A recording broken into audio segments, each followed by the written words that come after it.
We have one of my absolute favourites from the HSBC Sevens World Series in the house to get us through the next 20-odd minutes or so. Alicia Lucas of the Australian Green and Gold. How are you doing? Hey Shawnee, I'm flattered by the favourites call. It's great of you. But I'm doing well, thank you, and it's so nice to be here.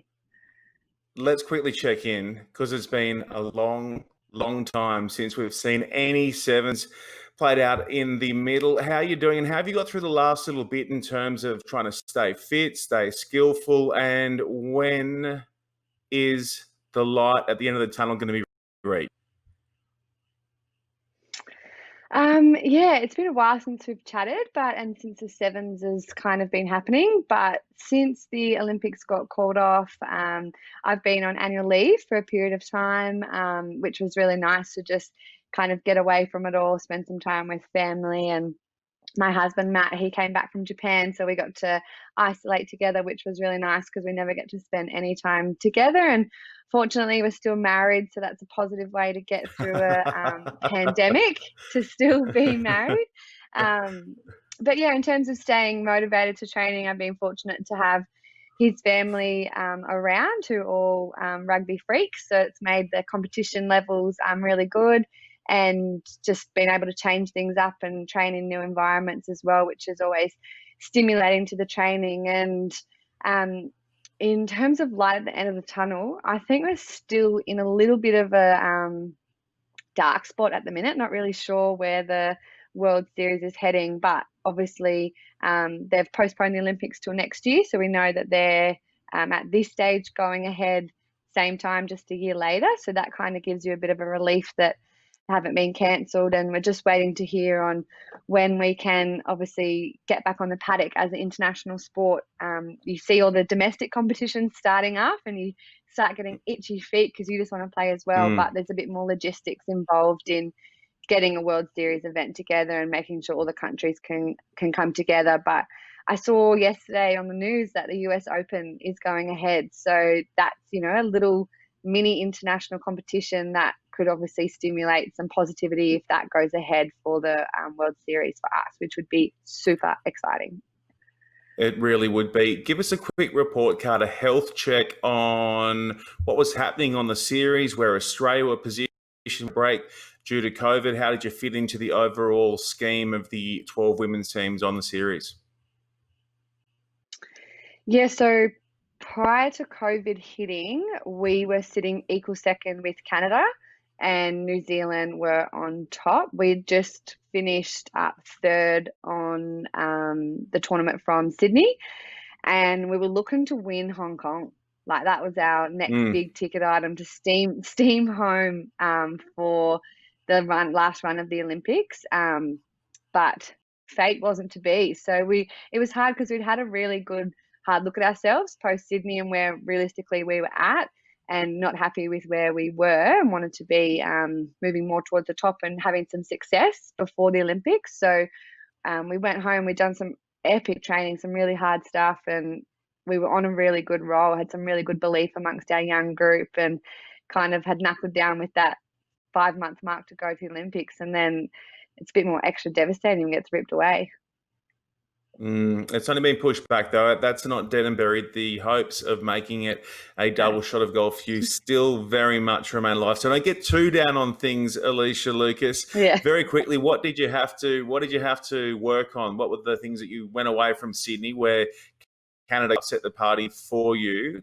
What did you get back to in terms of heading in the right direction as a team to challenge New Zealand? Yeah, I think for us, our defensive patterns had actually improved a lot, and our statistics in that area, which is an area that we've always had to work really hard on. But it was our natural attack that really let us down. Our actual ball possession and retention was really quite poor, and we were a bit hesitant in the way we attacked the contact zone when we had the ball. So that were the things that we went away at and really looked at in terms of just when we had it, doing something exciting with it, having fun with the ball in hand, having a red hot crack, but making sure we actually got it back if things went a bit pear-shaped, that we were able to just retain the ball and build phases. And, sevens is the most tiring hardest thing to defend in the world when you don't have the ball. So if we could starve teams of possession by being fancy and exciting with it, and then capitalizing on that, that would have put us in a much better stead than what we were dished up. Well, fingers crossed we can see you back on the park doing that sooner rather than later. Alicia, I want to go all the way back to who came to be in an Australian jersey. I know that you and I have done this 1,000 times. We've ticked it off. I can probably tell you your story and where you came from to end up on the podium in Rio. But for many people who are watching and listening to this, they wouldn't have the full back yarn to Alicia and her progression to the top of the world. So take us back. How did you end up in an Australian Sevens jersey? Because it wasn't a normal route that most would take. No, I was very lucky, I guess, to have the opportunity to play for Australia. I'd been playing touch football for Australia at the World Cup, and after we won that, Rugby Australia had just secured the Olympics had just secured sevens as part of the Olympics. So Rugby Australia went about doing a mad recruitment for players because they were a bit short on numbers. So they sent out a bunch of letters, and I was fortunate enough in my mailbox in Wagga to find a letter in there for me. And I got invited to a camp down at the AIS, and there was a fair few of us that were rookies at the time, Emily Cherry and Charlotte Caslick, to name a few, and we all went down to a camp at the AIS with no idea what we were doing. And like, I had no idea what rugby was, if I was being honest. Had you ever watched it though? Zero concept of what the game was about. I'd heard of the Wallabies, and I had known of the girls winning the 2009 World Cup because a few touchies had played, but I just thought it was like kind of like a bit of an Oztaggy thing, like they went off to this Oztag World Cup or something like that. That was how I was so AFL basketball touch, like I was touch obsessed, so I was just in my own little bubble. And then when they sent the letter and pretty much just had the gold carrot of, you want to go to the Olympics eventually, I was like, oh yeah, eventually is a pretty good chance, better than what I've got at the minute. So went down to the AIS and gave it a crack, and I was woeful. I was so scared. I had no idea what was going on. There were some of the girls were a lot stronger built and a lot more physical than what I am, probably still are. And they gave me a run for my money, but I loved it. I kept coming back. I found it so challenging and so hard to transition to the contact side of things, but I just loved it. And then I saw, obviously my best friend, Emily, like really succeed in it really quickly. I think she played one tournament and then she was in Dubai. So I just wanted to be like her. I wanted to give it a crack. So I stayed involved in it, and then I made my debut for Australia the following year in London, and we got to play outside of Twickenham. And it was back then when you only had 3 subs, and I literally was begging not to be one of the 3 picked to go on. I was so nervous and I was so scared. And when the coach at the time, Chris Lane, he would hand out the reserves bib that end up just running the water instead of going on the field, I was putting my hand up for one of those because it was so foreign to me. But I've obviously changed tide of that, and I'm begging not to come off now. But the transition was really quite tough, but I ended up just ripping in. Charlotte and I used to tackle each other in the back of Ballymore. There was a sandpit there that the cats used to use as their kitty litter, the local stray cats, and we used to just sit in there for hours and tackle each other until we kind of got used to it and knew what we were doing. So yeah, it was a bit of a crazy ride and a bit of a random way to get into it, but I haven't looked back. With the greatest of respect, you would weigh about 15 kilos wringing wet. How long did it take you to get the technique to be able to drop some of the more physical and more imposing players that you came up against before you even got a shot at playing for Australia? Yeah, it took a long time. I think just the repetition and practice. It was hard because you had the likes of Debbie Hodgkinson and Alex Hargraves with, God bless them, the greatest intentions to toughen you up, but they were just absolutely running their hardest at my head. And I think you just had to learn pretty quick smart not to put it in the wrong spot, or you'd get knocked out, or you'd come away with a few corks and bruises. But the coaches at the time were really good in taking us through the basics, and we just practiced on each other, giggling and laughing before we kind of got around what we were doing. And I think I was 10 kilos lighter then than what I am now. Wow. So Okay. they called me Sticks. Sticks was my nickname when I first, Shannon Parry called me Sticks when I first started. And then, yeah, I hit the gym and did some bodyweight squats and put on 5 kilos. So that helped with the old technique side of things. But yeah, lots of practice. So now weigh kilos, which is terrific. One of the things that you brought to the table early on, obviously from your touch background, was your beautiful passing game. There are so many in the game who struggle to throw a pass like you do. Give me some background into how you developed that skill, because it's not an easy one to master. And as I said, you are one of the best going around at it. Yeah, I used to just practice all the time for touchdown. We used to play a lot of mixed touch in Wagga, and I used to train for Aussie selection stuff or Aussie camps. There was a fair few of us from Wagga that got selected, so we used to always train together. And I used to run and catch long balls off Chris Dow and Greg Dillon, like local touchies back in the day. And so then I always used to have to be able to throw it back to them. So that was probably the way that I got involved in it, was just first of all just being a target, and then obviously having to get it back to them and being too scared for them to have to run too far away from it or not. So just practicing with the boys for a long time with touch was the best way, and then it just became a natural progression into rugby. That's why I like the attack so much more than the defence, because you could just throw the passes so much more further. And it didn't matter if it didn't hit the target, they could just catch it on the bounce. Tell me this. I'd imagine, or I like to think that with people who have such an incredible long passing game like yourself, you're kind of like gunslingers from the Old West. Who are some of the other gunslingers that you look at now in World Rugby and go, she can throw a nice long ball, or yep, he's got what it takes to ping one wide? The others that you look at and go, that's not bad.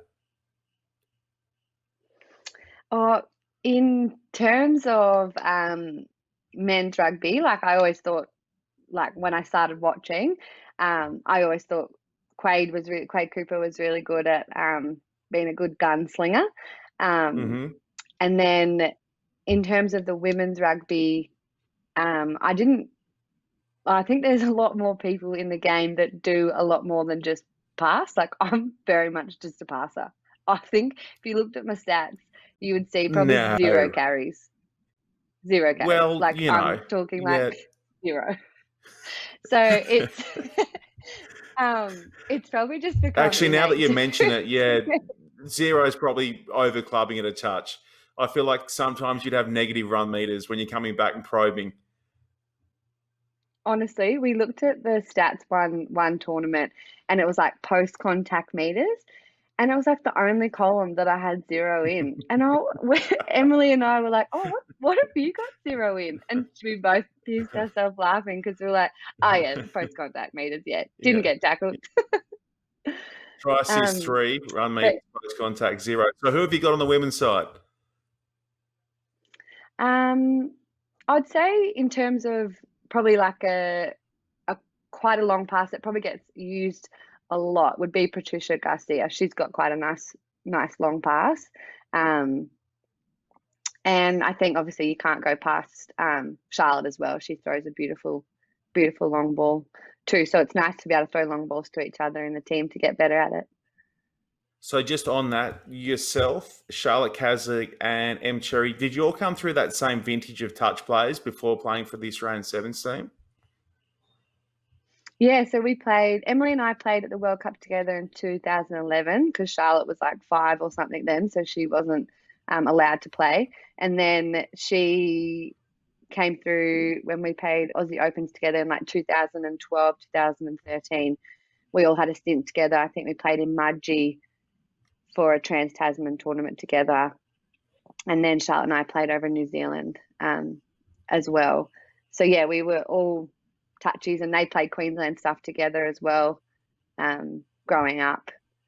So all kind of from that same era of Aussie Touch too.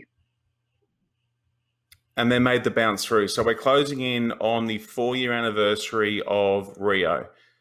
If you can still remember it, because it seems like 800 lifetimes ago now, take us back to almost 4 years, almost to the week, and step us through.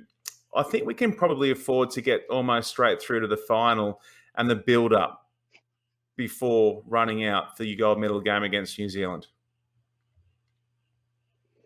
Yeah, you say I'd probably think I would have forgotten, but like I remember it clear as day. And we played the semi-final against Canada, and then we had the final against New Zealand, and we did our normal pre-game hoorah before we pre-warm-up hoorah. So we have like the music playing, because we normally had like a period of quiet time because the game times were really long between early in the morning and then late at night. So had a bit of quiet time, then we had our hoorah, pump up, dancing, singing type thing, and then we went out for the warm-up.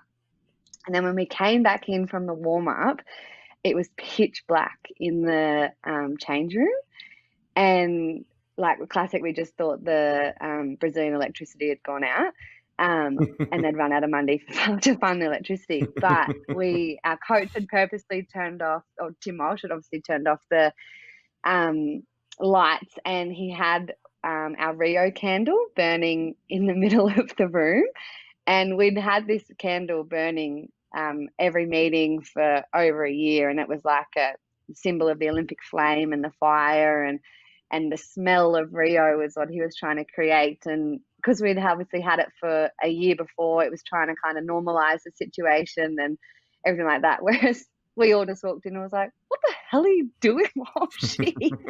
Like, it's so weird. Put some romantic music on, candles burning, bottle of wine in the corner.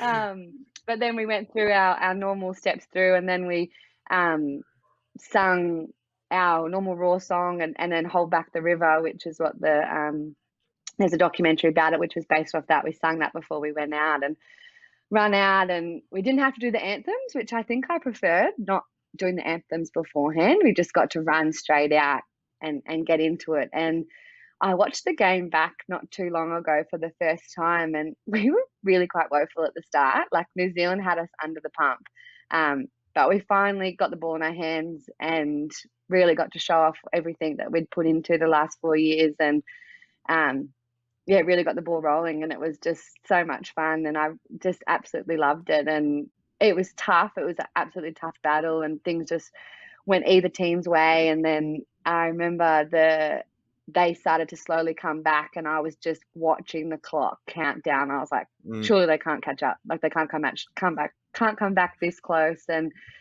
And Portia Woodman, I think, scored under the post after the hooter, and I looked up and I was like, like sad that we'd let the try in, but also like, it doesn't matter, because we'd won and just dove on top of each other. And I think there's photos of like myself, Chloe Dalton, and Amy Turner just all on the floor with each other, and it was one of the best like feelings ever. A bit of relief probably was the biggest feeling, because I think I'd told every single human being that I know that I was going to the Olympics to win a gold medal. So like stoked that we came through on that result. Otherwise I would have been the biggest liar.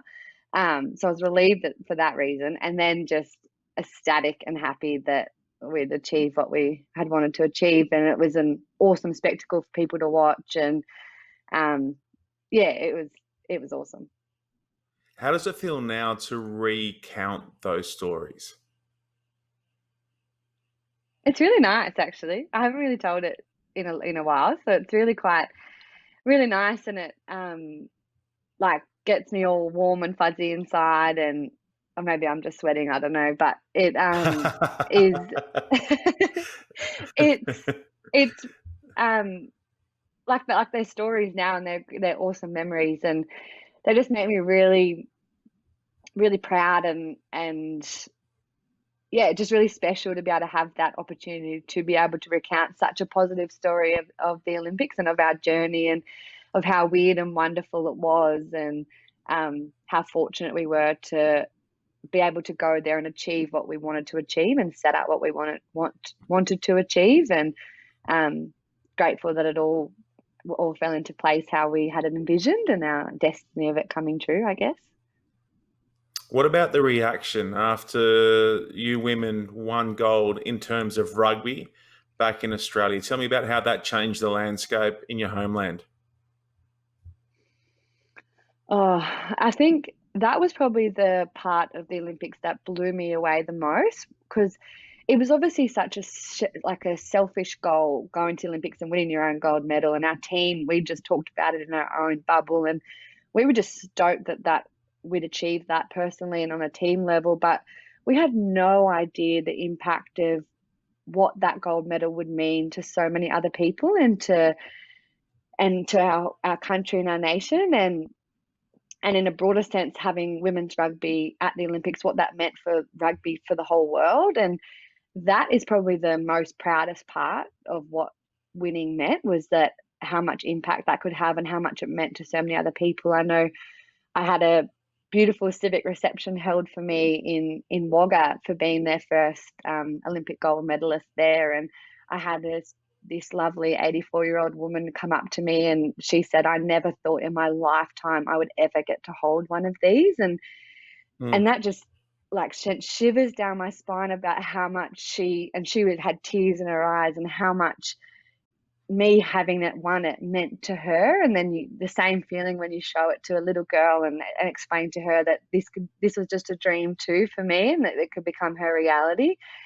It was just massive. And then to have the sport and grassroots level just go gangbusters, especially in women's rugby, because girls just wanted to play rugby. They wanted to braid their hair like Charlotte Caslick. They wanted to have cornrows like Elliot Green. Like, they wanted to wear the same boots, and they wanted to buy our jerseys. And it was so overwhelming, but it was so cool, and it was made us proud that we did all that hard work for them, essentially, and that now the opportunities that they have available to them are incredible, and that they're only going to continue to grow, and that we were a small part in making that change, and creating a snowball effect, I think, of women's sport in Australia. And that I feel really privileged to have been a part of that.